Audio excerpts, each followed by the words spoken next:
las decisiones de índole económica, sea técnico-económicas, y para la semana que viene tenemos las decisiones de índole técnico-ingenieriles, digamos. Entonces, la parte buena de esta es que el tema de hoy se ve todo por el libro. ¿Por qué digo que es bueno eso? Porque la verdad que el libro no tiene desperdicio. O sea, no es ni siquiera es que explique de más ni explica de menos. Explica lo que hay que explicar con un muy buen ejemplo aplicado a la prospección petrolera. Y está muy bien explicado, entonces, digamos, la verdad, ningún año lo utilizamos para dar clase, lo cual sí nos sirve para otras cosas a nosotros, tanto a ustedes como a mí.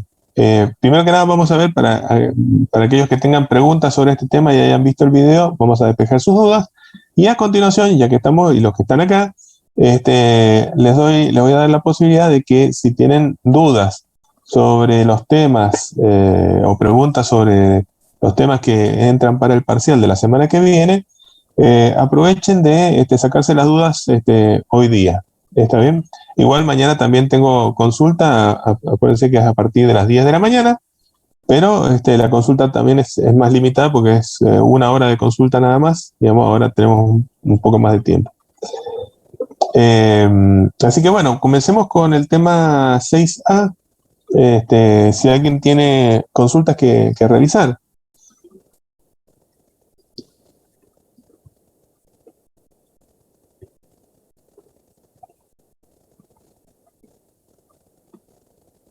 Sí, nadie vio el video.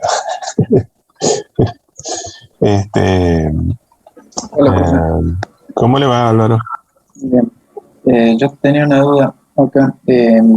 Bueno, quería saber en base a la experimentación que se hace, porque hay una probabilidad a priori y hay una a posteriori.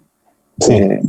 Quería saber eso. En el caso de que sea desfavorable, esa es parte del libro, no entendí, se hace un experimento y se ve si es desfavorable o no, o se toma el caso de que sea favorable y el caso de que no. No, bueno, vamos entonces, interesante pregunta porque es parte de los problemas que después surgen con esas interpretaciones. Así que gracias, Álvaro, por la pregunta. Resulta ser de que, a ver, nosotros en principio tenemos que dividir las probabilidades en dos tipos grandes de probabilidades. Son las probabilidades a priori y las probabilidades a posteriori. Las probabilidades a priori, digamos, como lo intenta aclarar un poco el nombre, son probabilidades que son de alguna manera calculadas o pronosticadas sin haber hecho la experimentación correspondiente. Es decir, que nos estamos basando en algún otro tipo de conocimiento, que en el caso del ejemplo, que es el de la prospección petrolera, se basa en que tenemos un geólogo que ya ha visto y conoce cómo tienen que ser las conformaciones geológicas de una región para que haya una mayor o menor probabilidad de encontrar petróleo en el subsuelo. Entonces lo convocamos a este geólogo, lo llevamos al lugar, puede ver información geológica que se pueda disponer, siempre y cuando no sea un experimento sísmico de la zona, porque eso es parte de la experimentación, y con esa información, que puede ser breve y escasa, este especialista nos va a dar una probabilidad de que haya y por lo tanto también de que no haya petróleo. Esas son las probabilidades a priori. Ahora, cuando nosotros ya hacemos la experimentación, es decir, hacemos el sondeo sísmico en particular, una de las cosas que vamos a obtener es información mucho más certera acerca de lo que hay en el subsuelo y que permiten al geólogo acercar, digamos, la información de cuál es la probabilidad real de que haya petróleo en el subsuelo o no.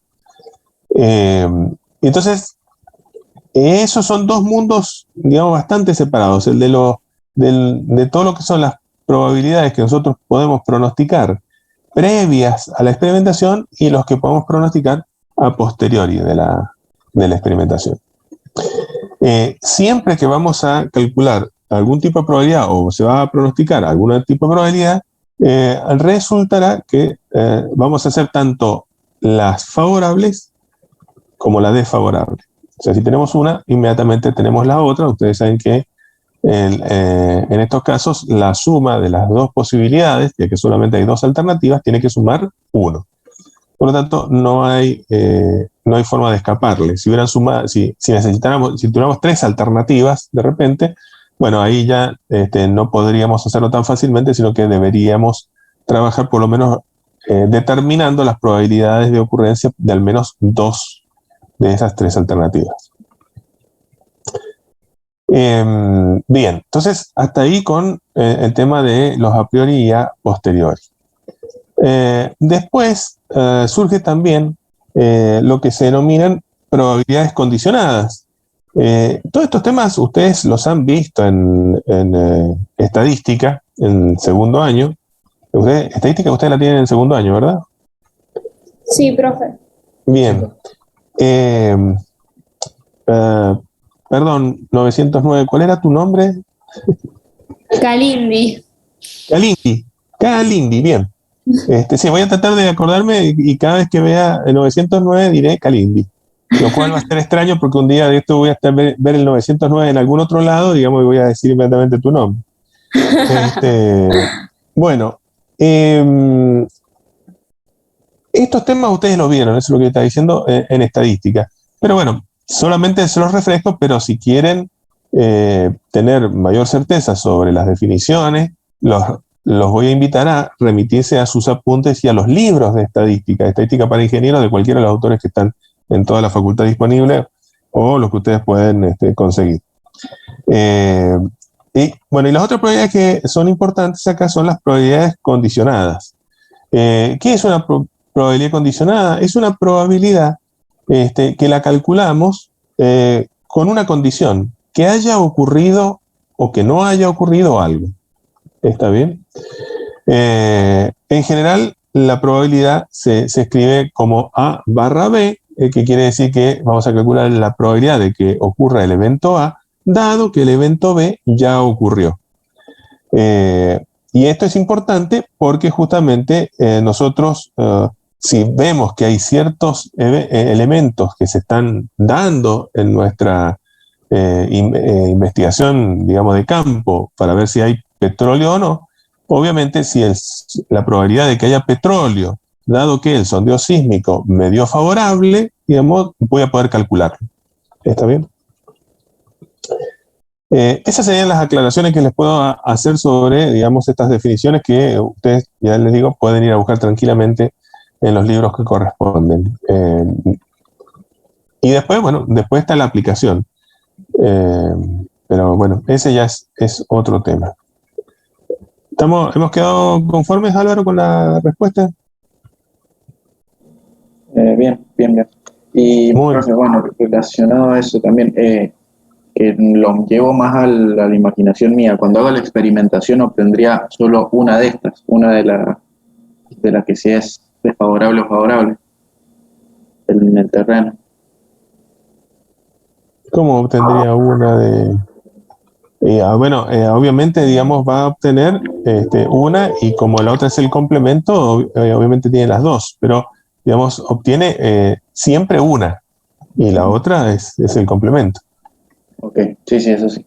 Sí, pero hay como, la duda era porque hay dos complementos, o sea, en la filmina tenemos 0,4 y 0,6 y 0,8 y 0,2. Ahí va la duda. A ver, esperen, voy a poner las filminas esas. A ver si, para que todos puedan seguir lo que estamos charlando acá. Acá, esta. Y vamos a buscar la filmina esa en particular. Acá estamos.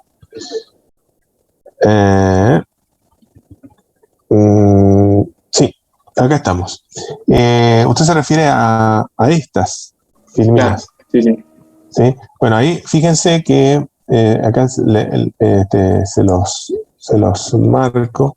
Ahí tenemos justamente probabilidades condicionadas. en donde tenemos la probabilidad de que el sondeo sísmico sea desfavorable, dado que haya petróleo. ¿Está bien? O sea, porque podría ser de que nuestro sondeo sísmico nos dé una información errónea. ¿Está bien? Entonces, fíjense que el sondeo, la probabilidad de que el sondeo sísmico me dé desfavorable habiendo petróleo es menor, digamos, que la probabilidad de que sea favorable habiendo petróleo. Y esto debería ser siempre así. Si es al revés, digamos, y hay algo malo con la experimentación, porque la experimentación, en vez de tratar de clarificarnos las cosas, es medio como que nos estaría, digamos, enturbiando la decisión final. ¿Está bien? O sea, si hay petróleo, tiene que el sondeo sísmico ser favorable. Esa es la idea. Y si no hay petróleo, entonces el sondeo sísmico debe ser favorable.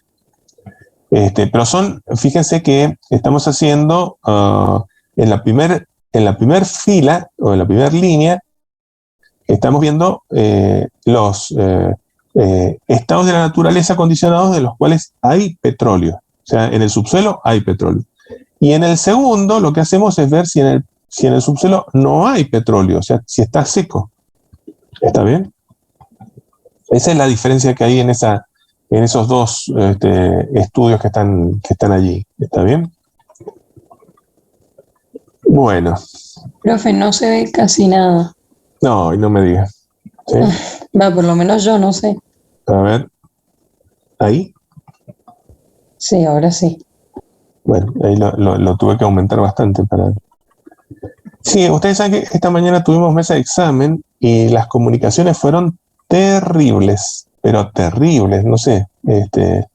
A los alumnos se les desconectaba. No. En fin. Bueno, ¿alguna otra pregunta?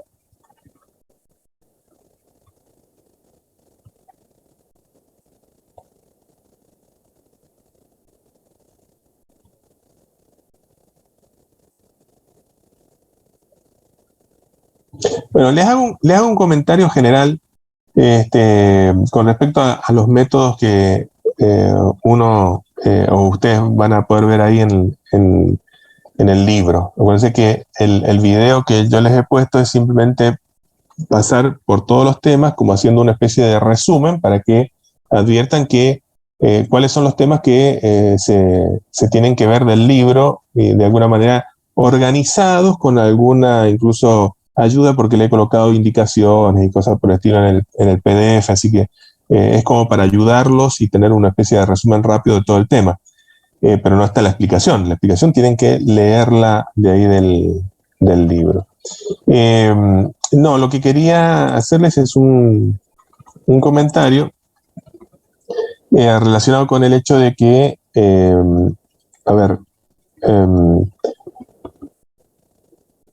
tenemos dos etapas. Una etapa de análisis que la hacemos sin tener en cuenta la realización de ningún experimento. Es decir, que lo realizamos con la información que tengamos a mano, y si esa información es insuficiente, bueno, no hacemos nada para revertirlo. Y que es la toma de decisiones sin experimentación. En esa toma de decisiones tenemos tres criterios básicos, que son el criterio de la máxima posibilidad, el criterio del pago mínimo y el criterio de Bayes. Los dos primeros son considerados criterios conservativos. ¿Qué quiere decir que son criterios conservativos? Quiere decir que no tienen ningún interés en arriesgarse por conseguir una meta de beneficios mayor, sino que tratan de asegurar lo mínimo que puedan asegurar con seguridad. Y entonces, si de repente... Eso es más pesimista. Eso es pesimista. Como pesimista. Sí, es pesimista, pero no se lo denomina pesimista porque tiene ciertas connotaciones positivas y negativas, y entonces se dice en realidad que es un criterio conservador. ¿Está bien? Pero sí es pesimista. O sea, entiende que las cosas pueden ir mal, y como se entiende que las cosas podrían ir mal, bueno, prefiere asegurarse la ganancia que pueda, digamos, asegurar. No quería repetir la palabra. Entonces, estos criterios conservadores, curiosamente, son los más aplicados en forma general a nivel de toma de decisiones. Si ustedes se ponen a analizarlo, incluso ustedes mismos durante el cursado, decidiendo qué materias rendir y qué materias no rendir, probablemente también utilizan los mismos criterios para decidir cuáles materias les tocan la siguiente mesa. Y si no es así, los felicito, porque entonces, digamos, han pasado a un grupo más selecto de tomadores de decisión, los cuales toman decisiones basadas en el criterio de Bayes, en el cual no solamente se tienen en cuenta los beneficios o las posibilidades de que ocurran los resultados, sino que se lo analiza en forma conjunta. Y este análisis es mucho más complicado. Entonces, si ustedes vieron la fórmula del criterio de Bayes, van a decir, pero esa fórmula es muy sencilla. Sí, totalmente de acuerdo, pero curiosamente nadie la quiere utilizar. Y sin embargo, lo peor de todo, mis estimados alumnos, es que a nivel internacional, en las grandes empresas y cuando tenemos proyectos en serio, digamos, ninguna de esas herramientas sirve para poder tomar decisiones. Y entonces debemos avanzar a las siguientes herramientas, que es la segunda parte, que son las herramientas en las cuales hay experimentación y en las cuales terminamos construyendo ese famoso árbol de decisiones. Ese árbol de decisiones, y este es un consejo para todos aquellos a los que les pueda gustar el tema, si ustedes aprenden a manejarlo, pueden conseguir un muy buen camino en todo lo que sea toma de decisiones en empresas, pero de alto nivel, porque digamos las empresas de bajo nivel no lo valoran. Pero hay que aprender a manejarlo. Tienen que manejarlo en forma fluida. Así que ya saben, a los que les gusta el tema, tienen ahí un nicho, digamos, que pueden explotar. Dicho esto, y no habiendo más preguntas, a ver, ¿alguien tiene alguna pregunta que quiera realizar antes de que pasemos a ver los temas del parcial?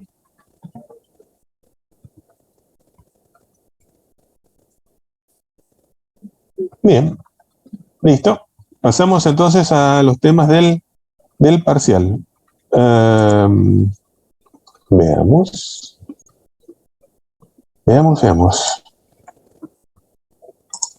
Teníamos el tema 3. El tema 3. Segundito. Es programación no lineal y metaheurística. Acá tenemos básicamente lo que es la definición de los problemas de programación no lineal y cómo es que logramos resolver estos problemas. En general, hacemos mucho foco en la parte de Lagrange, KKT y el método de los gradientes reducidos generalizados. ¿Está bien? No sé, ¿alguna pregunta sobre este tema? Yo, profe, quería hablar sobre KKT. Ahí me puse a ver lo de multiplicadores de Lagrange y lo que hace Lagrange en respecto a la multiplicación con el lambda, hace una interpretación matemática de que cuando dos curvas equipotenciales coinciden, los vectores están en una misma línea. Entonces ahí hace como una combinación lineal. Sí. Pero el problema con el KKT es cuando tenemos la restricción misma de Lagrange con el menor o igual. No sé por qué se me hace la restricción misma del menor o igual, porque en el caso de Lagrange, cuando lo multiplicaba por el lambda, sí o sí tendría que ser igual a 0 porque es como que una combinación lineal y lo paso al otro lado, sí o sí se me tiene que igualar a 0. Lo que no me termina de coincidir es por qué nos queda en KKT el menor igual. Bueno, a ver, vamos a saltar. Vamos a Más o saltar. menos porque... Sí, ya entendí. Sí, vamos a saltar hacia la diapositiva esa para que se pueda ver. Esto es Lagrange, ¿sí? Advirtamos que la restricción del problema, que es esta que está acá, esa restricción es con un signo de igualdad.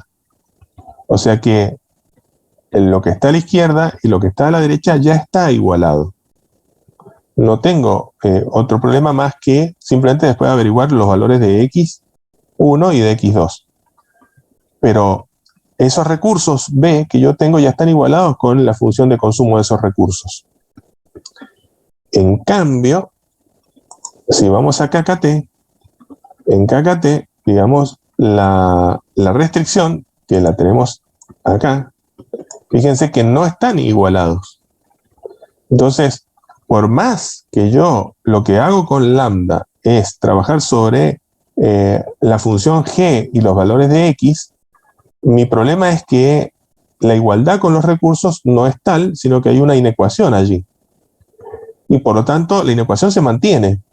Porque si bien yo puedo ajustar con el lambda de Lagrange o el u de KKT a las funciones, tengo un problema porque de origen no tengo una igualdad en las restricciones del uso de los recursos.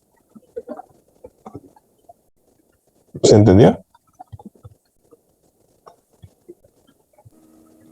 Sí, más o menos sí.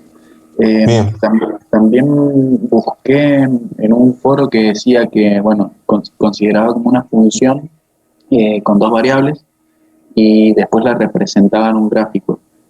Hacía que una componente se igualaba, o sea, habían dos restricciones, una se igualaba el g a la derivada de f y en otra como que no coincidían, pero que serían en caso de los componentes del gradiente. Pero sí o sí, necesariamente G siempre va a ser mayor que F para que me dé menor o igual a 0. Que G tenga que ser mayor que F. Para que por el negativo que sea menor o igual a 0. Sí, entiendo esa parte. Lo que pasa es que estoy tratando de... Porque acá lo que sí podríamos averiguar es que la derivada, digamos, con respecto de x va a tener que ser, y multiplicada por u, digamos, va a tener que ser menor que la derivada de f con respecto de x. Ahora, la función g, no me queda claro que la función tenga que ser menor que f, que la función f sin derivar. ¿Está bien? Claro, bien. Sería como que el u es el que pondera que siempre sea menor o igual a 0. Pero ahí está hablando de las derivadas. De alguna manera son las pendientes de la función en el punto. Y no está hablando de los valores absolutos de las funciones. Bueno. Y otra cosa, profe, que bueno, esta es la última. Yo sé que, bueno, al tener un rango o un área donde puede caer la solución factible, sé que en la segunda condición o el paréntesis se me hace 0 o el x se me hace 0. Esas dos condiciones todavía no me quedan claras. No sé si el x asterisco sí o sí tiene que ser 0 para estar en una como frontera de una de las x que es la componente de f, y en el caso de tener, o sea, en el caso de que el paréntesis se me haga 0, ¿qué es lo que me provoca que se me haga 0 el paréntesis? Bien, vamos por partes. Agarremos el primer factor que viene a ser el x asterisco. Ese nosotros sabemos que hay dos grandes posibilidades. O es función trivial, digamos, o es cualquier valor. Si es cualquier valor, digamos, no nos sirve porque, digamos, no va a hacer que la igualdad se cumpla. Y si es 0, no nos importa lo que esté sucediendo dentro del paréntesis, digamos, se va a cumplir, digamos, que toda la ecuación esa se vuelve 0. Entonces, esa es una de las cosas que vemos por un lado. Y ahora pasemos a ver entonces qué es lo que nos sucede dentro del paréntesis. Dentro del paréntesis también puede ocurrir que, digamos, el X asterisco tome el valor 0 o cualquier otro valor. Acuérdense que yo lo digo así, pero estamos hablando de que es un vector de soluciones, ¿está bien? O sea que tiene, hay nx ahí dando vueltas. Digamos, entonces, si decimos que es 0, todos los componentes de ese vector, digamos, son ceros. Y en ese caso, incluso cuando es 0, podría ser que el paréntesis no sea nulo. ¿Está bien?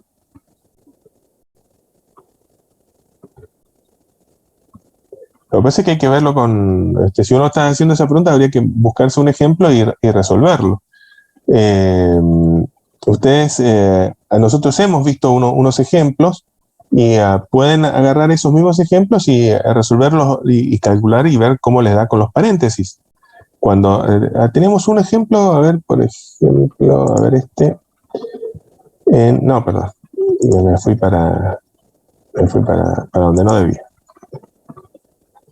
Tenemos por ejemplo, ¿sí? Donde las soluciones son 0 y 3. O sea que acá el vector de soluciones afuera, el X, no es 0 y por lo tanto él no va a hacer que la ecuación esa se vuelva a 0. Entonces, el paréntesis con el U adecuado tiene que lograr que el paréntesis sea 0. ¿Está bien? Profe, perdón, pero ahí tengo como dudas. Ese X1, X2 no vendrían a ser el X, digamos, el X, ese que aparece afuera, digamos, el que tiene la... Sí, es ese. ¿Es ese? ¿Sí? No es porque yo haciendo un ejercicio, planteando justo esa condición con la derivada, yo para verificar si era solución, reemplazaba los X digamos, los de adentro. No sabía si, los X1, X2, con esos valores, y el de afuera, con nada, digamos, lo reemplazo. ¿O es ese valor? No, tienen que reemplazarlo con ese valor. Lo que pasa es que, sabiendo que esa es la solución, el paréntesis le tiene que dar 0. ¿Está bien? Claro. Acá en realidad lo hacemos, el ejercicio de T3 es un ejercicio con trampa, porque de alguna manera yo les estoy diciendo que es la solución. Si nosotros no supiéramos cuál es la solución, y tendríamos que empezar, en el momento en que no nos da 0, el X, tendríamos que probar tranquilamente a ver si nos da 0 adentro. Claro, pero para eso acuérdense que tienen que determinar todavía U. O sea, saben cuál es el X solución, pero todavía falta determinar el U que hace que ese paréntesis se vuelva a 0. Claro. ¿Está bien? Porque yo vi un ejercicio que nos pide verificar si esa solución es o no. O sea, si cumple las condiciones, digamos. Entonces, bueno, voy planteando cada una de las condiciones, con los U, voy armando las diferentes ecuaciones, digamos. Sí. Y después lo que debería hacer es sacar mis U1, U2, depende cuántas restricciones tengamos, y con esos, en alguna de las ecuaciones, reemplazando con esos valores, ver si por ejemplo, en esa condición, justo en la segunda, yo no reemplazaba en los X de afuera, yo reemplazaba en el del paréntesis de adentro, los valores de los puntos. Sí, es razonable, pero fíjese, a ver, lo que hiciste es correcto y así hay que hacerlo. Cuando hicimos el ejercicio nosotros en clase, hicimos todo este desarrollo que está acá. A ver, esperen que se los voy a ampliar porque ya sé que no lo están viendo del todo bien. No, sí lo están, por lo menos. O sea, ahora lo veo todo. Ahora lo ves demasiado grande. Claro. Ya se ve bien, profe. Bueno, ahí fíjense que está todo desarrollado paso a paso y hemos desarrollado todas las ecuaciones que corresponde que hay que desarrollar. Mirándolas, esas ecuaciones, yo debería poder empezar a encontrar de dónde puedo despejar o las variables o las U para poder empezar a averiguar sus valores. Eso en el caso de que yo no conozco las X, ¿está bien? Entonces acá en este ejercicio, digamos, hay que hacerlo todo. En la siguiente, no, acá no está. Acá no está, no lo tengo hecho acá. Por ejemplo, que sea ese ejercicio y Sí. Usted nos dice verificar si, no sé, 0,2 es la solución. Nosotros lo primero que deberíamos hacer es encontrar las 1, bueno, la 1 en este caso, y de ahí sacar, no sé, por ejemplo, en la ecuación 2, reemplazar los valores de x1, sacarlo y ver que o sea, reemplazando que me dé 0. Claro. Vos fíjate que ahí, como yo, eso. sí, yo de hecho, un ejercicio normal de esto es justamente verificar un punto. Tienen que hacer todas las derivadas de todas las condiciones estas, y como saben cuál es el valor del punto, entonces ya saben, por ejemplo, que el x1 que está fuera del paréntesis no vale 0, y por lo tanto, digamos, el paréntesis tiene que valer 0. ¿Está bien? Perfecto. Bien. Entonces, utilizan el paréntesis, lo igualan a 0 y despejan u1. Bien. ¿Está bien? Y así lo van haciendo. O sea, es mucho más fácil en realidad que si no conocieran nada y tuvieran que averiguar tanto x1, x2 y el u. No hay obligación por ejemplo, de primero averiguar los u y después verificar, o porque no sé si yo ahí reemplazando y despejando el 1, ya como que le estoy dando un valor a 1 para que me cumpla. Claro. ¿Está bien? O sea, Sí, no importa el orden que yo lo saque, porque por ahí yo le estoy imponiendo un valor a 1. No, pero no le estás imponiendo un valor, porque le impondrías, mira, a ver, déjame pensar un momento. A ver, espérate un poco. Es que acá no hay forma. No sé si es lo mismo el orden o no. No, pero acá tenemos un problema porque acá, suponete, mira, en la ecuación número 4, ¿sí? Si yo no supiera, y yo dijese, bueno, U1 puede ser 0 o el paréntesis puede ser 0. Entonces digo, bueno, U1 vale 0. Sí. Pero no lo he deducido de ningún lado, o sea, estoy imponiendo el valor a U1 de ser 0. Ahí, ¿está bien? Lo más correcto es lo que hicimos en el otro paréntesis, en la ecuación 2, de la primera ecuación 2, que era decir, bueno, no, pero el paréntesis seguro que vale 0 porque x1 no es 0. ¿Está bien? Y después lo otro es que, en todo caso, lean bien el enunciado de lo que se les pide. Porque de repente, si el enunciado les pide que ustedes hagan todos estos pasos, bueno, hagan todos estos pasos y después calculen lo que quieran. O si no les dice nada, háganlo de la manera más rápida que puedan. ¿Está bien? Bien. Pero que quede claro qué es lo que están haciendo, digamos. No es que de repente agarran y dicen, uy, la calculadora calculó el 1 igual a 0,16. Y yo, la verdad, no sé ni de dónde lo sacaron. Tiene que haber algún registro en el examen que me diga, despejaron esta ecuación y esta ecuación salió el 1. ¿Está bien? Porque si yo advierto, por ejemplo, que de repente un procedimiento está bien hecho y el cálculo en la calculadora salió mal, digamos, y algo de puntos les puedo considerar por el procedimiento bien hecho. Pero si no existe un procedimiento, yo lo único que puedo valorar es el resultado. Y si el resultado está mal, entonces se perdieron todos los puntos. ¿Sí? Les digo para que traten de ganarse todos los puntos que puedan a medida que van haciendo el examen. Sí, sí. ¿Estamos bien? Perfecto, gracias. De nada. Profe, y si el ejercicio no diera las X, por ejemplo, ahí no sé si nos tocará hacerlo en el examen, pero sería el procedimiento aplicar GRG en un solver, o sea, no hace el examen, pero sería con GRG, ahí me va a dar las X y ahí las meto a KKT para ver si es el óptimo. No. Sí, a ver, acuérdense que todo esto lo tienen que hacer a mano y sin computadora. Así que. Claro, sí, pero digamos, no les diera, si no les diera, a ver, o me estás preguntando en la vida real cómo se hace esto. Claro, sí, en la vida real, digo. No, en la vida real, digamos, no nos interesa el valor de U. ¿Está bien? Nos interesa que metemos el modelo en el solver, echamos a andar el GRG y con que él nos diga cuál es X1 y X2, ya está, somos felices. ¿Está bien? Le haremos como siempre el análisis de sensibilidad a las variables para ver de que no estemos atrapados en un óptimo local. Bien, ok. Bueno, Federica. Sí.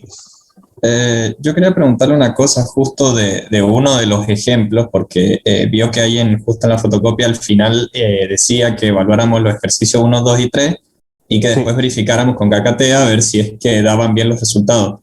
Sí, señor. Había uno que a mí no me cerraba, que era el ejercicio 1, pero no sé si es que he hecho mal el KKT o qué es lo que ha pasado que no me verifica. A ver, el ejercicio 1. A ver,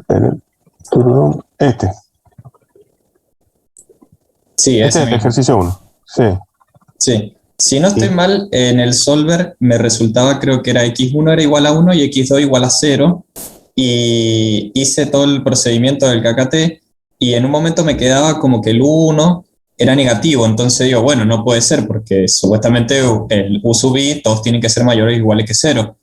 Entonces, mirando, no lograba encontrar cómo expresar el U1 sin que me quedara negativo.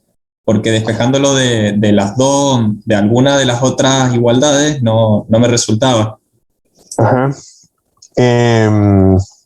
Una de las razones por la que el U te puede estar dando negativo en vez de positivo es por el despeje que has hecho de la restricción.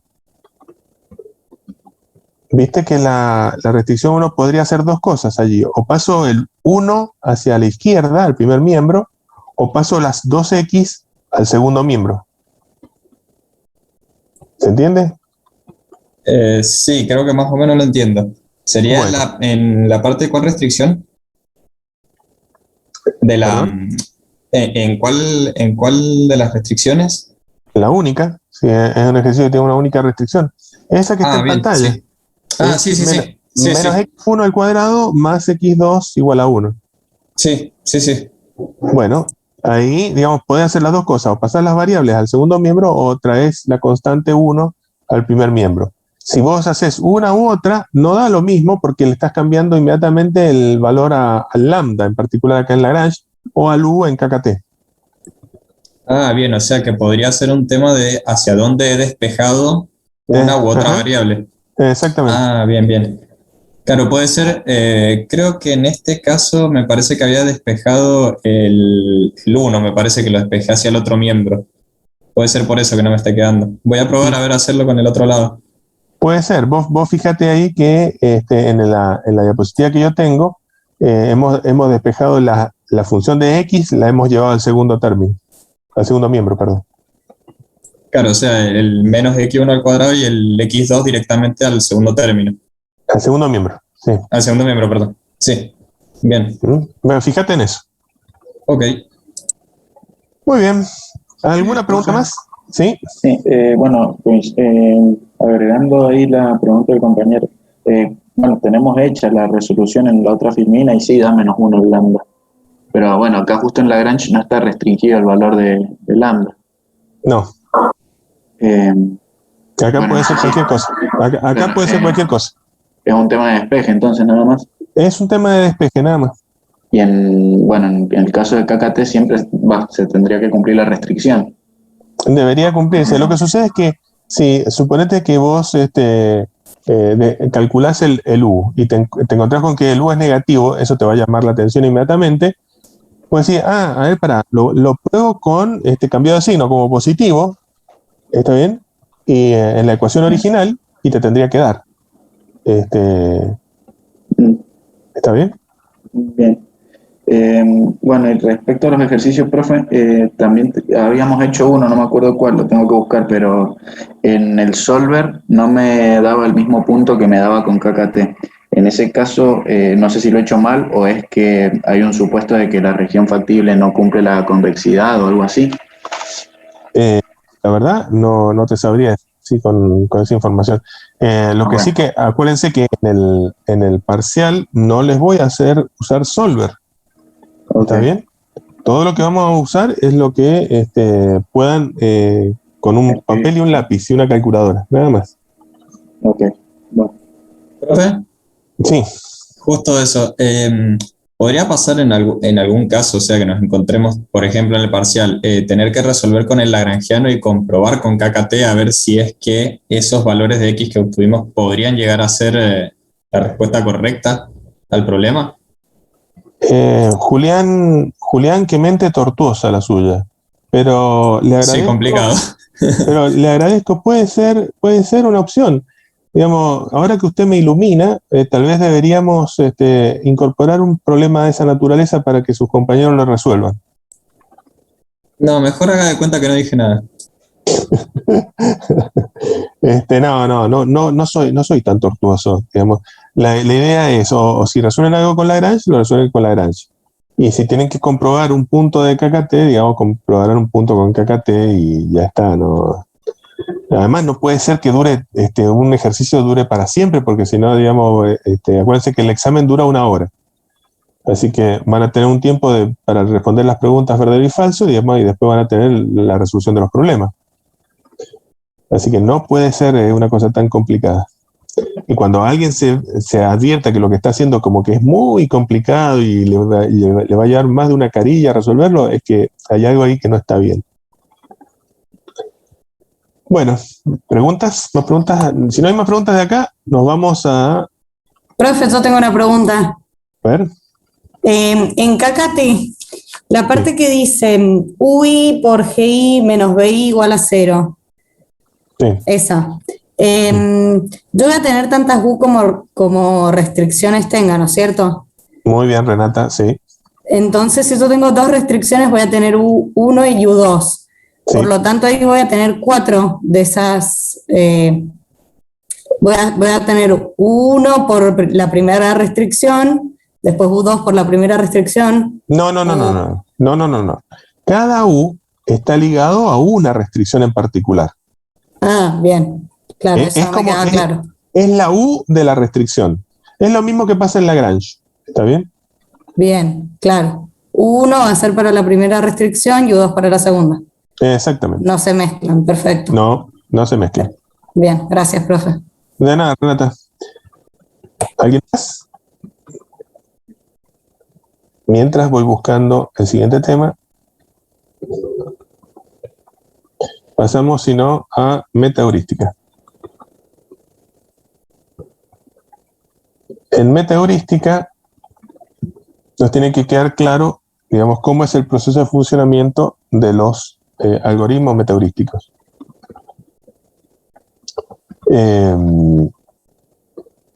Profe, perdón. Sí, Federica. Una rápida parecida a lo que preguntó recién Renata. En las anteriores sí es una para cada una, porque en el ejemplo que teníamos la derivada de una variable para J1, después la derivada de la misma para J2 o algo así, no entendí bien ahí. Eso ahí. ¿Acá? Sí, o sea que dice 1 es para J1 y después para J2 con la igualdad, para mismo J1 con la igualdad y después las dos, pero para J2, pero es primero haciendo la derivada parcial de X1 y después la derivada parcial de X2. No, está bien, pero a ver, lo que preguntaba Renata estaba ligado a saber si los U estaban relacionados estrechamente con cada una de las restricciones o se mezclaban entre sí y no se mezclan. O sea, el U1 va con la restricción 1 y el U2 va con la restricción 2 y el U3 con la restricción 3, si existiera. Sí. Acá lo que vos ves el cambio del subíndice de la variable con la cual estás planteando la ecuación. Entonces, como tenés 2 variables, vas a tener una ecuación, el 2 ahí con el j igual a 1 y otro 2 con un j igual a 2. ¿Está bien? Sí, pero ahí sería, por ejemplo, para j igual a 1 y j igual a 2, los dos con 1. Después habría que hacer lo mismo, pero con U2 si hubiera 2 restricciones. Claro. No, perdón. No, Ahí en el 2, por ejemplo, estarían tanto U1 dentro del paréntesis como U2, estarían todos adentro. Bien. Bien. Porque acordate que es la combinación lineal de la restricción con los U que correspondan. Claro, sí, ahora sí, ahí entendí. Bueno. Gracias. Sí. ¿Quién preguntaba? No, que le quería decir que podría usar el ejercicio 4, tiene justo 2 restricciones. A mí me pasó cuando lo hice esa mezcla rara de cómo ver el U1 y el U2, pero claro, se agregan los dos primero. En la primera ecuación, si uno pone J igual a 1, no te va a aparecer solo, por ejemplo, una variable con X1, otra con X1 y U1, sino que también aparece otra con X1 y U2. Aparecen todas juntas en la misma ecuación y así en las otras consecutivas, pero claro, cada una siempre relacionada con su restricción respectiva. Exactamente. Muy bien dicho. Bueno, vamos a la metaheurística de nuevo.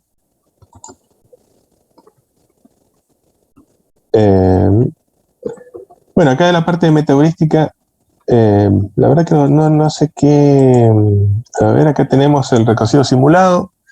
¿Qué cosas tenemos en el recorrido simulado? Bueno, usted ya, lo del... si a todos les llama siempre la repetir. Esto, acabo de ver lo que está mal escrito. Vamos a corregirlo. El repetir U de 1 hasta NC, que era el número de configuraciones que íbamos a probar, fue lo que siempre les ha llamado más la atención, pero eso creo que lo hemos clarificado bastante. ¿Está bien? O sea, para una misma temperatura vamos a probar distintas alternativas de solución y nosotros tenemos que definir cuántas alternativas de solución. Como en general estos son problemas combinatorios, vamos a tener que, digamos, calcular bien cuántos valores de NC vamos a probar, o sea, qué valor, va a tener NC, porque rápidamente el número puede irse a miles o millones, ¿está bien? Y la verdad no tenemos tiempo de computación como para probar tanto. Si bien les aviso, y siempre lo recalco, la computación cada vez es más rápida y hoy en día estamos resolviendo problemas que hace 20 años, la verdad, no se podían resolver. Bueno, no sé, ¿alguien tiene alguna pregunta de esto? Yo, profe, bueno, quería preguntar, la restricción asociada con Boltzmann, la he entendido, pero me hace mucho ruido depender de un número aleatorio para tomar una decisión o no. Sé que esa probabilidad va a ir disminuyendo porque a medida que disminuye la temperatura se hace más grande, pero me hace mucho ruido dejar al azar si tomo esa nueva variable o no, porque podría ser mejor o peor. Eso está bien que me lleva a escapar de óptimos locales, pero es como que todavía me hace ruido ese número aleatorio de ahí. Sí, yo sé que, digamos, en general, y sobre todo en este método en particular, hace bastante ruido eso de, a ver, pero ¿y por qué no lo hace en forma determinista y se escapa del óptimo local, digamos, siempre que lo encuentre? El problema es que estamos hablando de algoritmos que están diseñados para lidiar con problemas que son tan extraordinariamente complejos que los algoritmos en los cuales sí ocurre eso, o sea, son determinísticos, digamos, no logran terminar nunca de resolver el problema en un tiempo razonable. Y por eso hemos tenido que ir a una formulación estocástica en la cual, es cierto, relegamos a una, digamos, nivel de probabilidad el poder escaparnos o no. O sea que no lo estamos haciendo con conocimiento certero de que estamos en un óptimo local, sino que creemos que podemos estar en un óptimo local. Pero es por la complejidad del problema. Si el problema no fuera tan complejo, lo haríamos con un algoritmo determinístico y no tendríamos mayor problema. ¿Está bien? Nosotros acá en el cursado, y por una cuestión de tiempos, y de hecho creo que solamente en un curso de posgrado y que solo se dedica a este tema, podrían ver que se dedique ni siquiera al tema de la metaheurística, sino solamente a la parte A, podrían ver los métodos que son determinísticos y que sirven para resolver estos problemas con muchos óptimos locales, pero de forma determinística. Nosotros no los vemos, nos quedamos solamente con GRG y con KKT como el comprobador, porque es lo que está más difundido, y después pasamos a trabajar con los algoritmos metaheurísticos, porque si hoy en día, con las potencias que tienen las computadoras y GRG con KKT no logran resolver un algoritmo, lo más probable es que terminen utilizando un algoritmo genético para la resolución de su problema.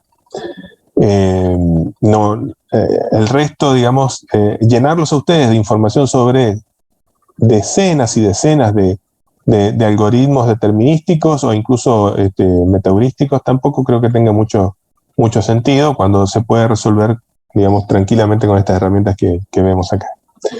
E incluso si muchos de ustedes, o alguno de ustedes, yo no creo que muchos, alguno tiene el gusto por esto y decide hacer una carrera en el tema, y va a tener que especializarse. Pero antes de especializarse, creo que se va a divertir mucho resolviendo problemas con estas técnicas. ¿Estamos bien o no? No sé si... Profe, le hago una consulta. Ahí nuestro vector solución de las X, ¿siempre van a ser de un tamaño máximo igual a NC? ¿Podría ser menor o siempre es igual a NC? No, pero ojo, el vector solución no tiene que ver con NC. Pero yo voy a salir de ese while una vez que U sea igual a NC, ¿o no? Sí, pero U es un contador, va de 1 hasta el número que nosotros le pongamos. Bien. 25, 30. No significa que ese vector vaya a tener tantos miembros como la longitud de NC, digamos. Es solamente un contador. Es un contador. Ok. Y usted piénselo así. Acuérdense que el ejemplo que yo les ponía era tratar de darle el tamaño adecuado a una playa de contenedores. Sí. Cada configuración es mover un contenedor en vertical o en horizontal para ver cómo los acomodábamos. Eso es el número de configuraciones, pero no son las respuestas. O sea, el vector de respuestas siempre tiene, en este caso, para la playa tiene dos coordenadas, X e Y. ¿Está bien? El Z, que sería altura, no lo tenemos. ¿Está bien? Bien. Listo. Gracias, profe. De nada, Julieta. Bueno. ¿A quién tenemos acá? Bueno, acá tenemos el tabú. No tiene nada, pobrecito. Y bueno, y acá tenemos a nuestros amiguitos, digamos, que trabajaron. Curiosamente, saben que no hay fotos de ellos jóvenes, de ninguno de los tres, pero todos ellos desarrollaron básicamente sus trabajos cuando eran jóvenes. Después se hicieron, pues las fotos son cuando ya eran famosos, pero sus trabajos los desarrollaron todos de jovencitos. Bueno, bueno, acá en el algoritmo genético, acuérdense siempre, tenemos los puntos de selección para hacer el cruce son aleatorios. El punto donde se va a hacer una mutación también es aleatoriamente elegido. Lo que estamos mutando son siempre cadenas de unos y ceros. Acuérdense que los cromosomas son cadenas de unos y ceros. Bueno, si nadie tiene ninguna pregunta que realizar acá y quieren, en una de esas no quieren, sí, ¿qué pasa? Disculpe, una pregunta. Sí. ¿En qué caso sería conveniente hacer la mutación? Porque por lo que entiendo es como que la mutación me hace saltar a soluciones como mucho más alejadas de las que ya voy obteniendo. Sí, no? Exactamente. ¿Cuándo sería conveniente? Y en realidad, como conveniente, lo más conveniente sería que fuera al principio de la búsqueda de la solución. Porque de esa manera generaríamos individuos que estarían distribuidos por toda la topología de la región factible y tendríamos más posibilidades de encontrar el óptimo global, ¿ya? Al principio. Y después, cuando ya más o menos sabemos dónde está el óptimo global, y la verdad ya no nos interesa seguir saltando. Nos gustaría que bajemos a muy chiquitito las probabilidades de mutación y tengamos un valor alto de probabilidad de cruce. Entonces, explotemos esas mejores soluciones que estamos teniendo. ¿Está bien? Igual siempre se deja un nivel bajo de mutaciones porque incluso estando cerca del óptimo global podemos quedar atrapados en un óptimo local. Bien, gracias. Profe, si tenemos una zona que nosotros sabemos que tiene muchos óptimos locales, ¿también nos convendría tratar de hacer bastante mutación o igual que antes, solo al principio? En realidad, digamos, y ahí dependerá, digamos, de cómo usted lo vea. Si el problema es lo suficientemente complicado como para que el algoritmo quede atorado a cada rato en un óptimo local, y la verdad que usted tendría que subir las probabilidades de mutación. Por eso que Solver, la única probabilidad en realidad que lo deja tocar es la probabilidad de mutación. Pero tiene una desventaja, porque Solver, en realidad la desventaja está basada en el hecho de la formación que actualmente tiene la gente para poder usar el método. Y en general la gente no tiene un total desconocimiento de estos métodos y menos, para los que sí conocen algo, un desconocimiento acerca de el real valor que deberían tener los operadores. En este caso el operador cruce y el operador mutación. Entonces, solo le deja fijar la tasa de mutación, pero la va a mantener estable durante todo el proceso de evolución de los genes. Claro, no es como que le podemos decir en tal momento agrandala o achicala al solver, es la misma. Exactamente, claro. Es la misma durante todo el tiempo. Entonces, si usted lo fija en un valor alto, digamos, va a tener un problema en realidad hacia el final porque se va a estar acercando. Claro. No, porque se va a estar acercando, supóngase al óptimo global y como tiene una alta mutación, va a saltar lejos.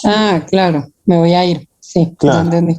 Entonces, lo normal es esperar que uno fije las tasas de mutación a niveles razonablemente bajos. El 5% es bastante razonable, pero si tiene un problema muy preocupante y lo eleva a un 10, a un 15% como mucho y no lo sube más. ¿Está bien? Sí, gracias. De nada, Victoria. Bueno, abandonamos esta zona. Sí. Profe, antes de irnos, ¿cómo se elegía la población inicial del algoritmo? Aleatoriamente. Ok. Y para eso acuérdese que tiene que darle, en el solver, tiene que darle los límites inferior y superior a cada variable. Sí. No me diga sí, después se va a olvidar. Después vamos a estar los dos ahí discutiendo por qué no se acordó. No, si Solver te avisa que no le pusiste la superior. Bueno, vamos a tema 4 modelos. Este es uno de los temas lindos. Lindos porque son todas cosas aplicadas y cosas que la verdad le solucionan la vida a muchos ingenieros alrededor del mundo. Hay una serie de modelos. Acá los modelos hay que saber, digamos, aplicarlos. Vamos a ver qué ejercicio les tiro sobre esto. Tengo que desarrollar algún ejercicio interesante. Para quienes participaron del reto que no se hizo viral, pero fue un reto, ya saben que tienen, en estos temas van a tener 10 puntos y no tienen que resolver la pregunta relacionada con el tema que resolvieron. ¿Ustedes qué tema resolvieron? El 4C, me parece, ¿no? El 4C, bueno. Pero va a ir, una del 4C va seguro, así que, digamos, y esa no tienen que resolverla. Yo se los voy a dejar anotado en el parcial para que sepan que tienen esos 10 puntos ya conseguidos. ¿Está bien? Profe, en sí. ese caso, bueno, vamos a tener un parcial parecido al anterior, me imagino. ¿Saltamos de página sin hacer nada? ¿Cómo? Y sí. Y si no, le pone, ya lo hice. ¿Está bien? Ok, bien. Ahora, al primero que me ponga, ya lo hice, y resulta ser que yo no lo tengo acá anotado en la lista de los que lo hicieron, le voy a poner 10 puntos menos. Mira. Bueno, la verdad que son muy lindos estos modelos. Fíjense que este modelo, el modelo de la dieta, que es tan simple, esta mañana justamente un estudiante que rendía le tocó rendir con este modelo. Uno de los ejemplos de aplicación de este problema de la dieta, porque rápidamente uno dice, bueno, yo puedo aplicar este modelo para, no sé, armar barras de cereales, o puedo armar la alimentación de un comedor, o por ejemplo, que los que hacía un colega mío que tenía una planta de fertilizantes, digamos, él desarrolló este modelo, digamos, para saber cuál era la composición del fertilizante que tenía que venderles dependiendo digamos, el producto que el productor tenía que producir. Entonces, había un fertilizante diferente para cada necesidad. Y todo generando a partir con este modelo. Pero también, y eso es interesante rescatarlo, este modelo sirve, por ejemplo, cuando uno quiere en una empresa diversificar sus inversiones, ¿sí? Y tiene ciertos mercados objetivos que quiere al menos cubrir parcialmente, pero no sabe con qué mezcla de esas intervenciones, o sea, de esas inversiones en esos sectores, digamos, debe contentarse. Y utilizando este modelo yo puedo generar mi modelo de inversiones. Básicamente es eso. Entonces, fíjense cómo un modelo que se llama problema de la dieta, porque originalmente fue pensado para eso, tiene muchísimas más aplicaciones en otros campos. Bueno, después teníamos el problema del viajante, con la famosa restricción que puso Taja, digamos, que finalmente no había forma de resolverla, y terminamos resolviéndola con un método de redes. ¿Está bien? Con método de redes, quiero hacer una aclaración porque alguien el otro día me dijo, creo que a un alumno que estaba en la consulta para rendir, me dijo que esto había que transformarlo en un problema no lineal para resolverlo. No hay que transformarlo en un problema no lineal. Como un problema de redes, uno lo puede seguir tratando como si fuera un problema lineal. Bueno, no sé. Y así hay problemas uno detrás del otro. ¿Alguien tiene alguna pregunta que queramos que evacuemos? ¿Profe? Sí. Una consulta cortita. ¿Puede ser que en el caso del problema del viajante hayan muchas alternativas distintas para llegar exactamente a la misma solución? Y en la medida en la que hayan muchos nodos por los cuales hay que pasar, sí. Claro, le preguntaba porque a mí me pasó que haciendo el problema del viajante yo, por ejemplo, usé una sola restricción. En el caso vio ese creo que era para mandar a un empresario para que fuera de Mendoza a San Juan, de San Juan a San Luis, y creo que a La Rioja y Catamarca. Sí. Agregando solo la restricción de que, por ejemplo, de San Luis no se podía volver ni a Mendoza ni a Mendoza ni a San Juan, o sea, no se podía ir de San Luis a Mendoza ni a San Juan. Directamente ya me daba el mismo valor que creo que fue el que daba en la clase, que era, no sé si 1300 por ahí. Ok, entonces, sí, es posible. Lo que sucede es que allí, de alguna manera, uno está, eso que está usted haciendo allí sirve en tanto y en cuanto son 5 lugares nada más los que se visitan. Porque si fueran muchos, un par de decenas de lugares a visitar, y la verdad se pone bastante inviable estar construyendo a cada rato las restricciones necesarias. ¿Está bien? Claro, y ahí sería un poquito más cabroso el tema. Claro, exactamente. Y tendrían varias restricciones más todavía. Bueno, ¿más preguntas? Profe, y en el caso, bueno, en el ejercicio que teníamos 5 lugares nada más, pero bueno, en el caso de tener más o que se complique un poco el problema, el único modo más o menos sería resolverlo como si fuera redes. Es lo que yo creo que es más conveniente. Y bueno, cuando se refieren al método de redes, fue el último, hay que resolverlo como el último ejercicio que vimos en esa clase, Claro. con el sumar sí. Sí. Ok.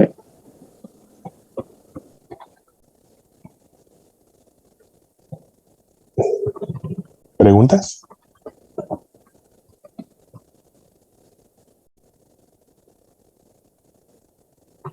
No preguntas. Bueno, y este modelo que, de paso, porque después todos me lo saltean y no lo miran más, el modelo de planeación de la producción para una empresa agroindustrial de Peña y Santa Cruz, mírenlo, descárguenlo, léanlo, si les interesan estos modelos, es muy bueno, porque no solamente es una aplicación real, sino que es un modelo que es fácil de comprender y de seguir, aún con la complejidad que ustedes puedan ver de que hay datos y fórmulas por todos lados. Léanlo alguna vez y fíjense, digamos, qué fácil que es construirlo. O sea, ustedes tienen la total capacidad de construir este modelo. No hay ninguno de ustedes que no pueda construirlo. ¿Está bien? Bueno. Si no hay más preguntas de este tema, 4B, 4A y 4B, me voy al 4C. Pero solo por completitud, porque digamos, si alguien tiene alguna pregunta del 4C. Profe, yo tenía una dudita de la parte de layout. Bien. Sí, te escucho. Hay una cosa que a mí no me cerraba, que por ejemplo nosotros cuando intentamos hacer el problema, a mí se me había ocurrido una manera que no sé si era exactamente la correcta, pero me hacía mucho ruido el tema de qué era lo que considerábamos que variase. Si por ejemplo las distancias o los centros de las máquinas. Entonces a mí me surgía el siguiente problema. Yo creía que lo que podía variarse eran los centros de las máquinas, porque las distancias ya las podíamos prefijar de última por las áreas de las cuales disponíamos, ¿cierto? De cada lugarcito, por así decirlo. Ahí te voy a hacer una aclaración, Julián. La distancia entre máquinas no está relacionada con el área que vos tengas disponible, está relacionada con las necesidades de separación de las máquinas entre sí.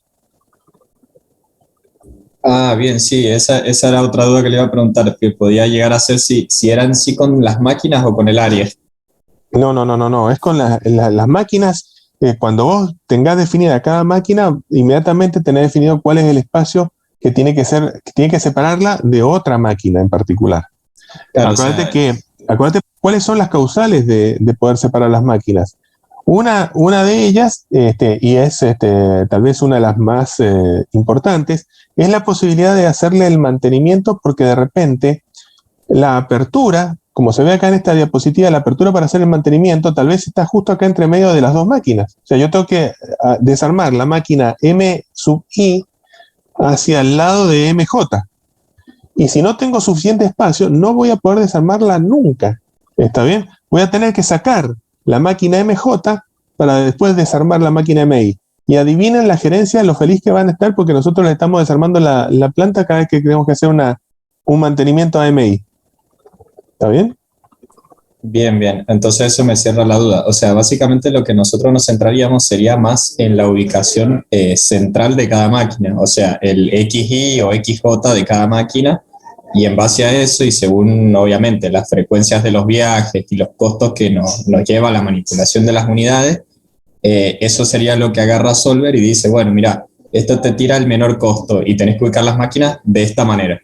Y ahí se cumplen las restricciones de si tenés distancia tal y tal con tal máquina y ese tipo de cosas. Así es. Bien. Bueno, ¿alguien más?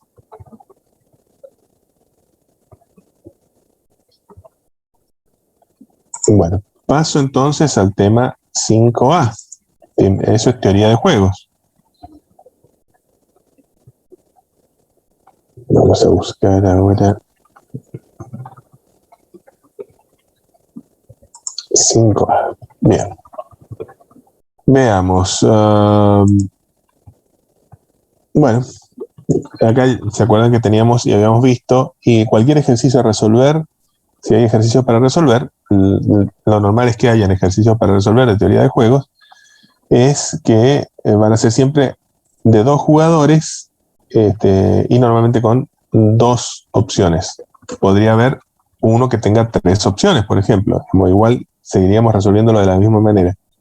Pero bueno, ese son el esquema general y que vamos a resolver, y vamos a tratar de encontrar, dependiendo de lo que pida el enunciado, un equilibrio de Smith, un equilibrio de Nash, o los dos. Y si no hay... un segundito. Y si no hay equilibrio de Smith, digamos, nos quedaremos con el equilibrio del juego. ¿Está bien? Sí, Marianela. Perdón que la interrumpí. Está bien, no hay problema. Una preguntita. El punto de Nash, justo estaba viendo ayer de nuevo el video de juegos extensivos y vi que decía que para que sea de Nash, solo uno debía querer cambiar de opción. Al menos uno. Claro, perdón, al menos uno. Eso también es tanto para los juegos rectangulares, ¿no? También. Es lo mismo para todos. Ah, ok. Bien, pues lo vi solo en el de juegos extensivos y pensé que, no sé, quizás era solo para eso. Bien. Pero bueno, bien. No, aclarado entonces. Sí, gracias. De nada. ¿Alguien más?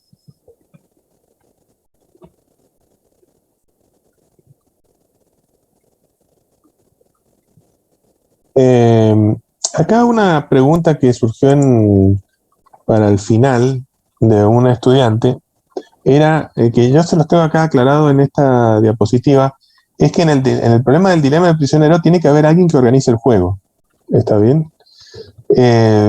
Y cuando estamos hablando de que los participantes podrían ser la empresa, el gobierno o un pueblo, ¿quién sería el que organiza el juego? Bueno, todo depende de quién tenga la iniciativa de organizarlo. Podría ser la propia empresa que anda buscando un lugar para radicarse con una nueva planta, y entonces le va a plantear un juego al pueblo y al gobierno provincial, por ejemplo. Pero también podría ser el pueblo que, viendo que, por ejemplo, no hay desarrollo y quiere tener algún nivel de desarrollo, ha decidido crear un espacio, un pequeño parque tecnológico, digamos, y ofrece, digamos, que se radiquen empresas y, bueno, trata de convencer entonces a la empresa, a una empresa o a varias y al gobierno provincial. O podría ser el gobierno provincial que trata de desarrollar una región de la provincia, por ejemplo, y para ello va a presentar un plan de subsidios o de ayudas a la erradicación de empresas, y para eso, digamos, va a tener que convencer tanto a las empresas y al pueblo, digamos, de jugar ese juego. Entonces, el organizador puede ser cualquiera de los tres, depende del escenario que ustedes organicen. ¿Está bien?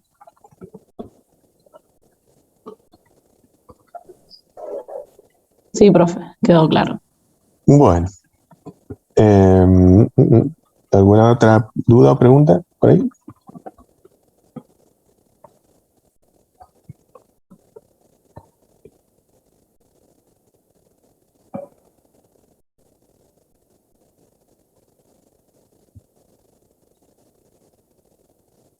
Bueno.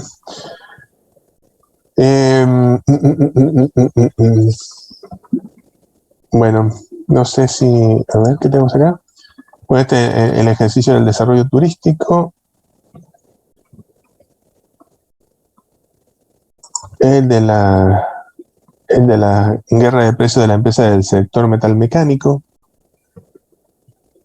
Bueno, alguna cosa así, digamos, va a ser un ejercicio del parcial con toda seguridad. ¿Está bien? Profe, le hago una pregunta. Sí, Julieta. Hay algunos de estos ejercicios en el que los valores que están adentro de los recuadros se ponen en negativo. Ahí, o sea, nos vamos a dar cuenta cuándo tienen que ser negativos según el enunciado, o ¿Qué es lo que tenemos que saber? Deberían darse cuenta por el enunciado, porque en general si son negativos, quiere decir que en vez de estar ganando, acuérdense que es una matriz de pagos, es decir, que es lo que ganan, estamos diciendo que están perdiendo. ¿Está bien? Entonces, por ejemplo, si en el enunciado estamos diciendo que las empresas van a perder dinero, digamos, obviamente, y vamos a usar ese dato, obviamente va a ser en negativo para poder ponerlos todos en la misma escala. Y que los positivos representen, digamos, y que los valores positivos en esa escala representen las ganancias y los negativos las pérdidas. Las pérdidas, bien.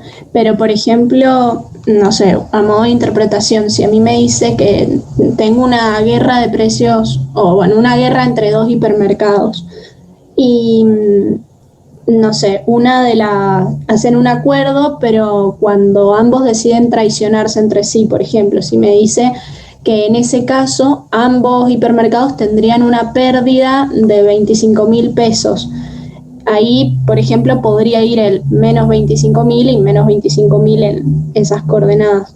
Pero también lo podría hacer como una reducción de la ganancia total y poner un valor positivo. Sí, hay forma de calcularlo, sí. Ok, bien. Porque, por ejemplo, supongamos que en alguna parte del enunciado dijese de que siempre ganan 50.000 y ahora de esos 50.000 van a perder 25.000 y obviamente quedan otros 25.000, digamos, positivos, ¿no? Bien, eso. Bueno, igual también les aclaro, los enunciados no son tan rebuscados, o sea, por si acaso. Los enunciados son más o menos como estos que están acá, son. Yo no sé si ustedes los verán como que son rebuscados. Yo los trato de escribir lo menos rebuscados posibles.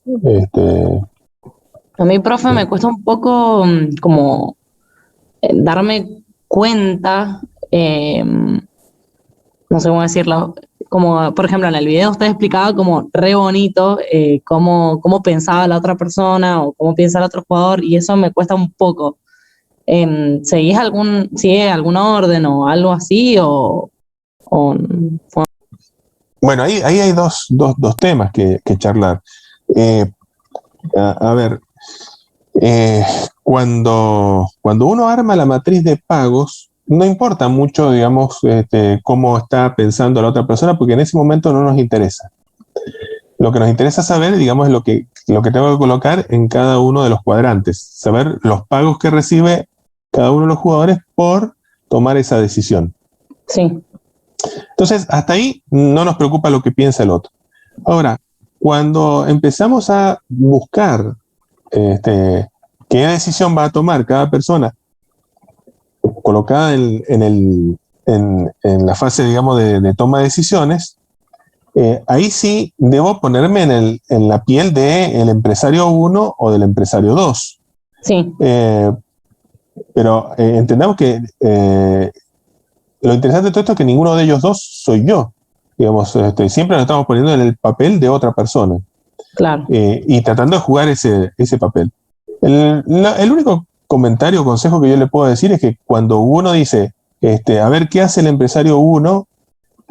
Bueno, uno piense que uno es el empresario 1 con todo el contexto que tenga el empresario 1. O sea, uno asume como un papel, digamos, de una película en el cual va a ser del empresario 1. Cuando pasa a ser el empresario 2, se olvida de que alguna vez fue el empresario 1 y piensa que siempre ha sido el empresario 2. Bien. Y basado en el contexto de este empresario, digamos, toma sus decisiones. No piense lo que está haciendo el otro. No lo miren al otro. Ustedes tomen las decisiones, digamos, desde la perspectiva que ahora tienen de empresario 2. ¿Está bien? Claro, o empresaria. O empresaria en su caso. Se me había mezclado, por ejemplo, hice uno de los ejercicios del dilema del prisionero y puse al revés el punto de Nash y el de Smith. Después me di cuenta que, bueno, igual el de Nash tenía que ser el del mayor valor, que no me había dado cuenta, pero sin ver eso, lo había hecho al revés, porque no sé cómo lo pensé, pero lo pensé al revés, no sé. Por eso le preguntaba. Pasa, Marianela, eso pasa sobre todo al principio, porque uno recién está aprendiendo, pero ya después les va a ser mucho más sencillo, digamos, porque van a decir, yo soy el jugador 1 ahora. Y mira la matriz desde la perspectiva del jugador 1. Y cuando pasa a ser el jugador 2 se olvida del jugador 1, no le importa lo que estuvo haciendo el jugador 1, digamos, y pasa a pensar en el jugador 2. Okay. Esto es mucho más fácil de ver y de repente, digamos, donde uno puede encontrar más problemas, más que en los juegos de la parte A, del 5A, en la parte del 5B. Porque en la parte de los juegos del 5A es como que en general los juegos son medio simétricos, ¿sí? O sea que más o menos lo que decide uno de los jugadores también lo está decidiendo el otro. Y en cambio en el 5B, en el técnico supervisor, ¿qué sucede? Que ya no es simétrico. O sea, lo que decide el supervisor es totalmente una actividad totalmente separada de la que está mirando el técnico. ¿Está bien? Y lo miran incluso desde perspectivas muy diferentes. Sí. Entonces, bueno, ahí es donde sí hay una gran disociación entre uno y otro jugador. En cambio, en la 5A es como que hasta ahora, por lo menos, todos los juegos que vimos eran más o menos parecidos, era lo que se denomina un juego simétrico. ¿Está bien? Perfecto. Bueno, espero que esa ayudita te sirva para poder resolver con más tranquilidad los ejercicios. ¿Más preguntas de esta parte o no?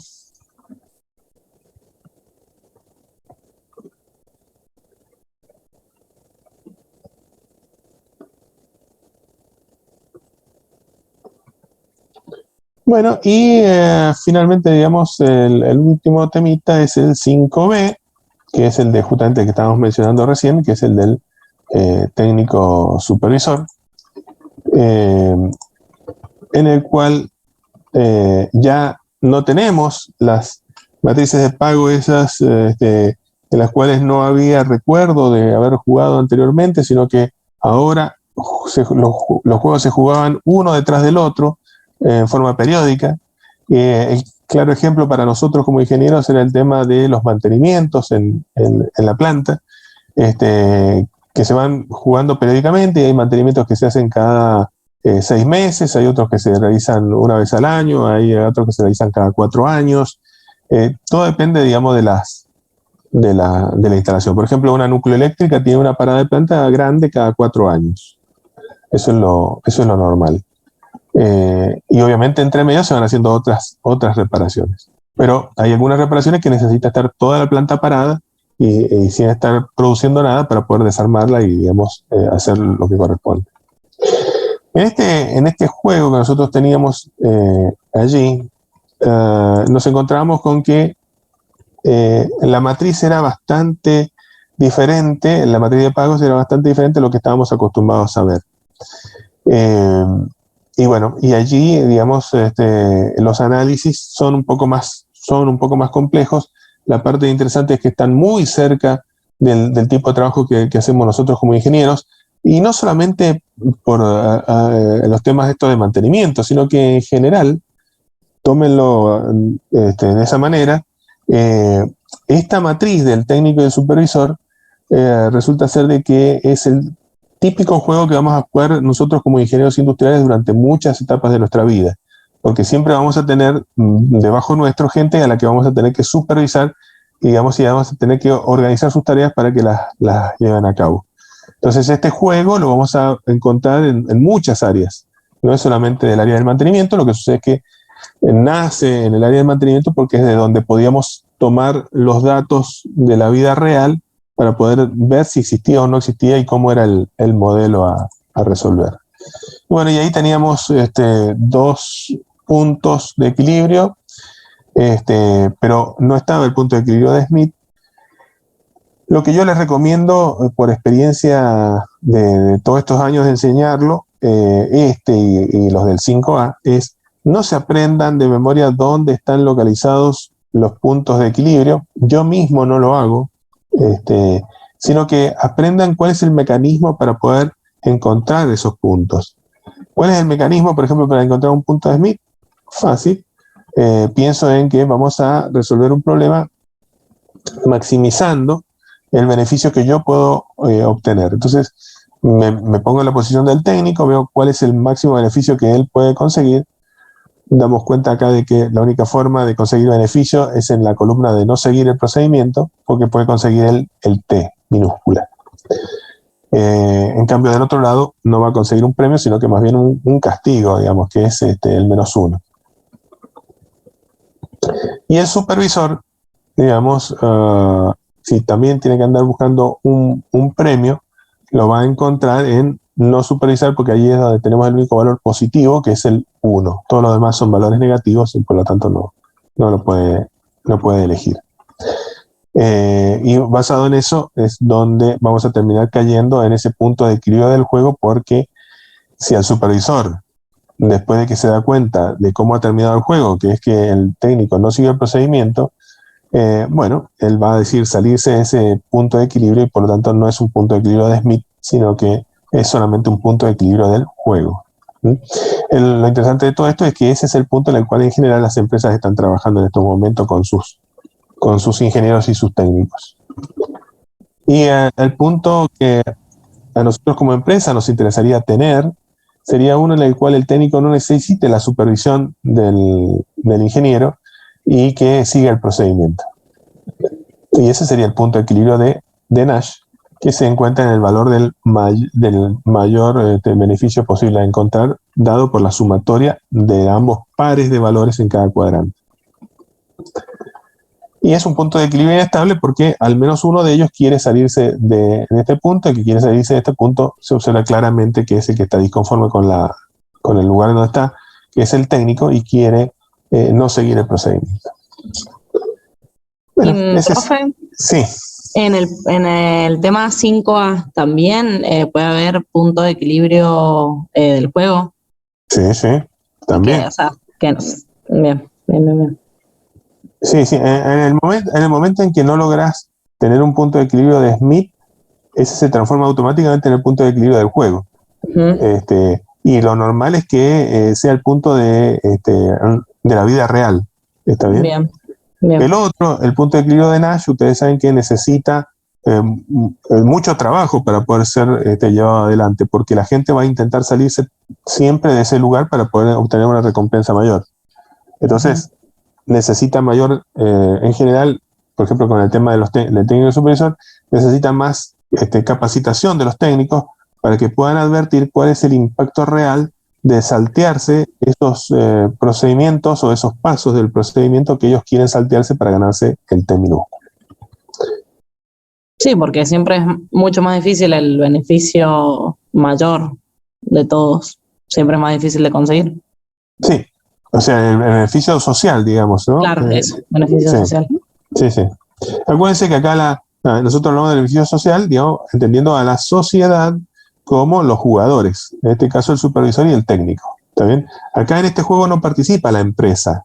Los únicos que están jugando acá son el supervisor y el técnico, pero obviamente, digamos, si nosotros somos la empresa, nos gustaría que ese supervisor y ese técnico trabajaran en un punto que, nos permita tener a los técnicos siguiendo el procedimiento, y el supervisor no es que no vaya a supervisar a algún técnico, sino que tiene la libertad de poder estar rotando por todos los técnicos que tiene que supervisar. Y eso, digamos, mejora la supervisión. ¿Está bien? Muy bien. ¿Alguna pregunta más? ¿Alguna duda? Profe, ¿Sí? en el caso de ese, ahí, por ejemplo, donde advierte que directamente el punto de equilibrio es del juego y no de Smith, Sí. esto lo ve pensando, o sea, viendo el punto de vista del supervisor, de que él, por ejemplo, no supervisa y pasa que el técnico no sigue el procedimiento, pero después el supervisor advierte que no sigue el procedimiento, entonces ese tiempo sería tiempo que perdió y que podría haber evitado si hubiese no supervisado y si el técnico hubiese seguido el procedimiento. Así sería como hay que verlo. En realidad, digamos, una vez que el supervisor, les explico el pedazo ese histórico. Digamos, cuando el supervisor decidió irse y el técnico se quedó trabajando solo, supónganse que estaba trabajando dentro de una turbina. Y el supervisor, como no podía hacer nada, digamos, decidió irse a supervisar algo que sí podía ver. El problema fue que se quedó en el otro lado y cuando volvió, el técnico ya había cerrado la turbina y no podía volver a abrirla, por los tiempos obviamente de pérdida que pueden significar. Y entonces tiene un pequeño problema allí. Esta explicación se las doy completa porque creo que es importante que no se la pierdan. El supervisor tiene que decidir, primero que nada, si el técnico siguió el procedimiento o no lo siguió. Obviamente no puede preguntarle al técnico, decirle, José, ¿seguiste el procedimiento? Y entonces José, ¿qué le va a decir? Sí. O le va a decir, no, la verdad me salté todos los procedimientos y te estoy haciendo un agujero. No, le va a decir que sí, que siguió el procedimiento. Entonces, no podemos preguntarle al técnico. Puede ser que hayan técnicos con los cuales tengamos confianza con el tiempo, digamos, y el tipo nos diga, sí, mira, me salté esto porque vi que el componente estaba sano y, digamos, y por eso no lo cambié. Pero no es la regla general. Y no es lo que le va a pasar a ustedes cuando entren por primera vez a una empresa y sean los supervisores. O sea, nadie les va a confiar en primer lugar. Porque sobre todo, todos saben que ustedes van a mandar a rehacer el trabajo. Entonces, el supervisor tiene que utilizar elementos de juicio que sean independientes del técnico para poder evaluar si se ha perdido el tiempo T o no se lo perdió. ¿Cómo lo hace? Por ejemplo, una de las cosas es, el supervisor debería saber cuánto más o menos debería durar la tarea. Y por lo tanto, si el técnico, en vez de estar con esa tarea 2 horas, que estuvo 1 hora y 40 minutos, mala señal, quiere decir de que el tipo se saltó alguno de los pasos y por eso terminó 20 minutos antes. Pero tiene que saber, digamos, a qué hora terminó y tiene que saber cuánto dura la tarea. Normalmente en un parte de mantenimiento puede estar inscripto el momento del inicio, o sea, la hora de inicio y la hora de finalización del procedimiento, por lo cual, digamos, podría leerlo de allí.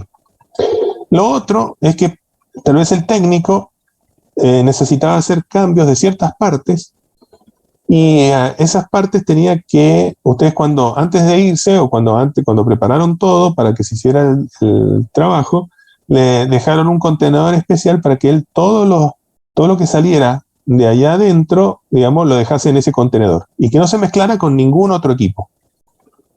Entonces cuando vuelven, se van a revisar ese contenedor y empiezan a mirar qué es lo que sacó y entonces qué es lo que cambió, porque todo lo que haya cambiado tiene que estar allí. Cuando no ocurre y ustedes encuentran que hay partes que no están allí y deberían estar, bueno, quiere decir que el técnico no lo cambió. Lo otro que puede ser es que vayan al almacén de partes y pregunten qué partes pidió el técnico. Y entonces en el almacén de partes le informen qué partes sacó.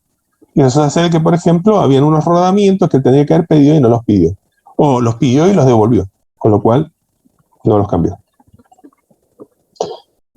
¿Se va entendiendo? O sea, necesito elementos objetivos que sean disjuntos de la opinión del técnico. Y sí, que yo pueda decirle, mirá, yo fui al almacén y no retiraste las partes que correspondían.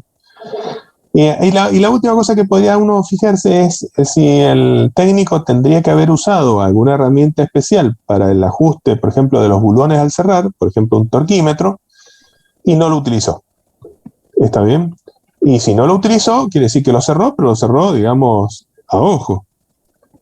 Obviamente está mal y va a tener que volver a desarmarlo y volver a ajustar los bulones, pero con torquímetro. Pero ¿cómo sabe que no lo usó? Lo puede haber usado y guardado, no sé, por ejemplo, digo. Bueno, todo depende, digamos, del nivel de control que haya sobre las herramientas especiales. Claro.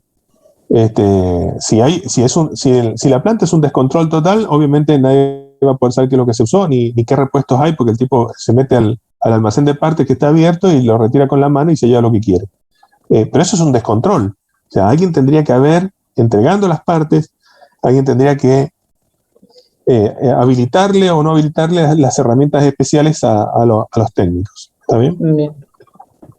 Bueno, esas son, ese menos delta tita vendría a ser el tiempo que él pierde en controlar, digamos. ese menos sumatoria de tita, pues no es un delta, es un sigma en todo sumatoria, caso. perdón. El menos sumatoria de tita es todo el tiempo. O sea, ver todos esos. Sí, No. Esas partes, ¿no? No. Eso, porque acuérdense que ahí estamos en la fila de que el supervisor está supervisando, o sea que no se fue. Está supervisando, pero por alguna razón no puede ver lo que está haciendo el técnico y tiene que esperar a que el técnico, por ejemplo, salga de adentro de la turbina y meterse él. El sumatorio de tita es todo ese tiempo que se va perdiendo hasta que el supervisor pueda entrar y mirar. ¿Está bien? Bien. Y siempre debería ser, debería ser menor que el T mayúscula. Porque ya el T mayúscula, si no ha podido ver absolutamente nada, es porque, digamos, prácticamente no lo supervisó. Claro. Bien, profe. Bien. Gracias. Sí. Entonces, para ese punto de equilibrio del juego que está en azul, nosotros sí o sí, en el caso de no supervisar y que el técnico no sigue el procedimiento, el supervisor se da cuenta de que no lo siguió o puede pasar de que no se dé cuenta, incluso viendo lo de las herramientas, el tiempo y todo eso. Y podría no darse cuenta de que eso seguro, podría no darse cuenta. ¿Y saben cuándo se va a dar cuenta? Cuando en un par de meses más ocurra la falla de aquello que no se cambió y se debería haber cambiado, o aquello que no se ajustó y debería haber sido ajustado, o de aquello que, por ejemplo, debería haber sido lubricado y no se lubricó. Bien, y en el caso de que sí se dé cuenta y se pierda todo el tiempo T porque hay que volver a hacerlo, ¿por qué el caso de arriba de no seguir procedimiento y sí supervisar no es un punto de equilibrio del juego? Porque usted no hay forma de tomar la decisión para llegar a ese punto. Bien, claro. Porque fíjese que hemos intentado dos formas de resolver el juego, ¿sí? Con distintas motivaciones, y ninguna nos llevó allá arriba. Claro.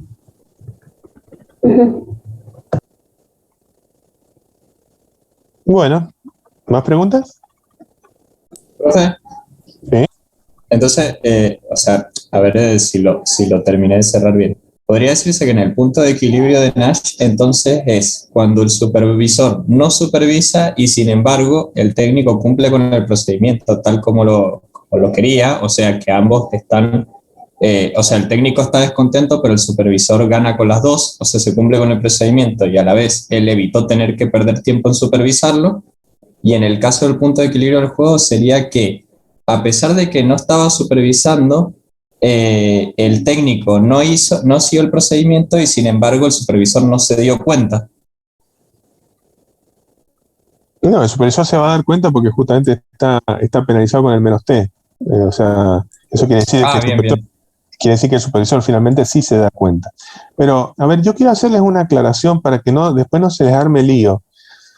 No piensen en dónde están los puntos de equilibrio. Piensen en cómo encontrarlo desde el punto de vista de cómo toman decisiones el supervisor y el técnico, maximizando sus beneficios o en la búsqueda de un beneficio común.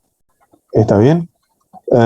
Si lo hacen siempre así, después, si quieren explicar dónde han terminado, es re fácil, porque miran, a ver, terminé en el punto de equilibrio de Nash que está acá abajo a la izquierda.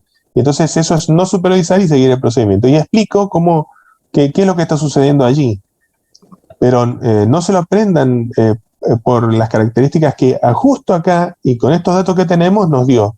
Porque supónganse que en el parcial yo le cambio un par de datitos, digamos, y los puntos no van a estar ahí. Van a estar en algún otro lado y no podemos predecir a priori dónde van a estar. Claro, la pregunta viene porque me hace un poco de ruido el tema de ver que, por ejemplo, ahí el punto de Nash, el supervisor tendría el 1 como diciendo, bueno, él se ve favorecido por esto, pero no el técnico. Pero en cuanto a lo que vendría a ser, digamos, el lugar, la instalación, sí se ve favorecida porque pues se siguieron las restricciones necesarias para hacer el cambio y el supervisor se pudo ahorrar ese tiempo para supervisar alguna otra tarea y no hubo ningún problema. Y no va a tener ningún problema futuro. Exactamente. Y de hecho, si ustedes se acuerdan después cuando les mostraba los resultados que encontramos de los datos reales de las plantas nucleoeléctricas en Estados Unidos, se advierte de que en general sí funciona el sistema, digamos, con calificación. Es decir, el técnico en general trataba de seguir el procedimiento. Aunque él no estuviera contento con ello, intentaba seguir el procedimiento. Está bien, porque sabe, digamos, que las consecuencias de no seguir el procedimiento, y no porque a él lo castiguen, sino porque puede haber un accidente culpa de que él, por ejemplo, no lubricó algo o no cambió un rodamiento o, no sé, la tarea que sea. ¿Está bien? Claro, más psicológico, porque el remordimiento le comería si no. Sobre todo porque se lo enseñaron. Ah, sí, a ver, nadie tiene remordimiento si a uno no le enseñan que algo está mal. Porque no lo sabe. Entonces no puede equivocarse. Solamente puede, digamos, equivocarse quien sabe, digamos, y entonces se da cuenta que se equivocó.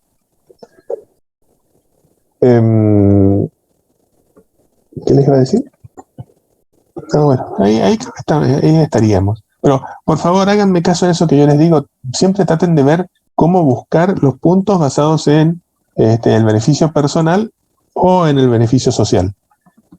Donde caiga el punto no importa, pero lo van a encontrar y después tienen que simplemente verificar si es un punto de equilibrio de Smith o de Nash, viendo de si es estable o si es inestable. Bueno, ¿más preguntas?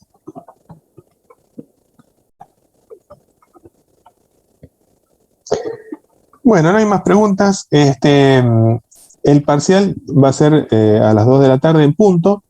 Puede que nos atrasemos 2 minutos, pero digamos a las 2 de la tarde les pido por favor que estén todos acá. Yo les voy a abrir unos... a mí me entregan el Zoom, me lo entregan al -5, así que -4 ya se los puedo estar habilitando a ustedes para que entren y vean si tienen problemas de conexión o no. Y bueno, va a ser 1 hora de entretención y después pasamos a la clase normal. Para la semana que viene nos tocan 2 temas, nos tocan en realidad tres temas muy de actualidad. Para quienes les gusta lo que está haciendo Elon Musk, por ejemplo, toda la gente de Elon Musk trabaja y hace ingeniería utilizando las herramientas que nosotros vamos a ver la semana que viene. Y que ya tienen el video ahí subido para que ustedes lo puedan ver. Yo he tenido la suerte en mi vida de trabajar justamente en esas áreas y con esas herramientas, así que les puedo decir con total conocimiento de causa de que cualquiera de ustedes que quiera adentrarse también en esas áreas va a tener siempre trabajo. Yo desde que comencé nunca dejé de trabajar, por ejemplo, en el área nuclear. Y siempre estoy trabajando en el área nuclear, en el diseño y en la ingeniería de nuevos reactores, utilizando las herramientas que vamos a ver la semana que viene. Bueno, dicho esto, no sé si les queda alguna pregunta, yo me quedo acá. Si no,